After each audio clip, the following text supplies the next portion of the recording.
Which one of these five is not like the other?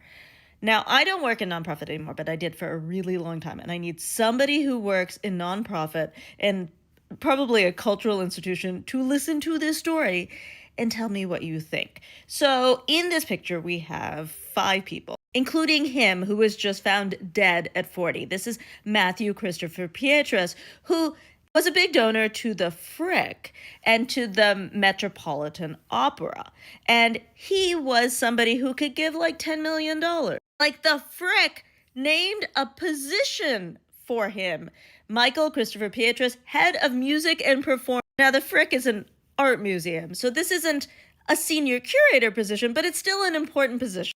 But it turns out it wasn't his money, and he was working for George Soros' son Gregory, and then Courtney Sale Ross, the widow of Stephen J. Ross. He was giving away other people's money, which is what a foundation manager would do, but he was saying it was his and getting the benefits of being a philanthropist. Since he wasn't authorized to give the money, these organizations might have to give back money, even money in previous fiscal years. Now we are at the beginning of another fiscal year.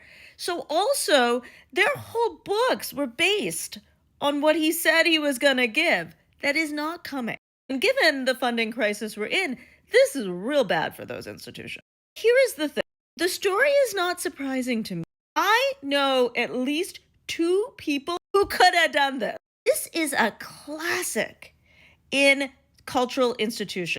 Basically, a sycophant who is good enough at mimicking high wealth and has a great way of shell moneying credit cards to pretend to be them. I don't think this is an uncommon situation. Am I alone?